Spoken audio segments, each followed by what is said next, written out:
நடக்கும் பொழுது நான் ரொம்ப கஷ்டப்படுவேன் வலியில. ஆனா, இப்ப எனக்கு வலியும் கிடையாது. நல்ல நானு நடக்கிறேன். கீழ சம்மணம் போட்டு நான் உட்காருவேன். எல்லாரும் சொல்லுவாங்க, தரையில உட்காரக்கூடாதுன்னுவாங்க. நான் நல்லா உட்காருவேன்.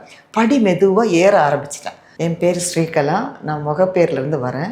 எனக்கு ரொம்ப நாளாவே பெயின் முட்டியில ரொம்ப பெயினாக இருக்கும் 2 முட்டிலையுமே. அதில் லெஃப்ட் சைடு முட்டி எனக்கு நடக்கவே முடியாது. சர்ஜரி தான் இதுக்கு ஃபைனல் ட்ரீட்மெண்ட்டுன்னு எல்லாருமே சொல்லிட்டாங்க. அப்போ நான் என் ஃப்ரெண்ட்ஸுங்களோட வெளியே போயிருந்தோம். என் ஃப்ரெண்ட்ஸுங்கெல்லாம் சர்ஜரி பண்ணவங்க. அவங்களாம் பார்த்தா அவங்க நடக்க முடியலன்றாங்க. ரொம்ப பெயினாக ஃபீல் பண்ணாங்க. அப்போ நான் நினச்சேன், ஐயோ இவங்க சர்ஜரி பண்ணிட்டோம் இவங்களுக்கு இப்படி இருக்கே, நம்ம சர்ஜரி பண்ணணும்னு நினச்சிட்டு இருக்கோமே, நம்ம என்ன பண்ணுறது, பண்ணலாமா வேண்டாமான்ட்டு. அப்போ வீட்டில் இருக்கும்பொழுது இந்த அஞ்சனி மேனேஜ்மெண்ட்டில் ஒருத்தவங்க பண்ணியிருக்காங்க ட்ரீட்மெண்ட்டு. அவங்க என்ன பண்ணாங்க, என் டாக்டர்கிட்ட பேசும்பொழுது என் டாக்டர் சொல்லியிருக்காங்க, அம்மாவுக்கு இது மாதிரி நீ ரீப்ளேஸ் பண்ணணும். இல்லைம்மா முதல்ல நீங்கள் இங்கே போங்க, நாங்கள் இப்போ போய் அங்கே போய் தான் எனக்கு சரியாயிடுச்சு, அதனால் நீங்கள் அங்கே போய் ஒரு ரிவ்யூ பண்ணி பாருங்கன்னாங்க. சரி, நானும் என் டாக்டரும் இங்கே வந்தோம்.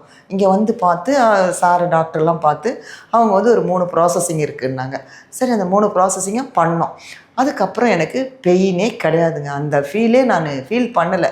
நடக்கும் பொழுது நான் ரொம்ப கஷ்டப்படுவேன் வலியில். ஆனால் இப்போ எனக்கு வலியும் கிடையாது. நல்ல நான் நடக்கிறேன். கீழே சம்மணம் போட்டு நான் உட்காருவேன். எல்லாரும் சொல்லுவாங்க, தரையில் உட்காரக்கூடாதுன்னுவாங்க. நான் நல்லா உட்காருவேன்.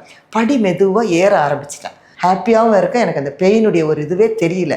எனக்கு இங்கே நான் இதை பண்ணதுக்கு இந்த அஞ்சனி பெயின் ரிலீவ் மேனேஜ்மெண்ட்டுக்கு ரொம்ப தேங்க்ஸ் சொல்லிக்கிறேங்க.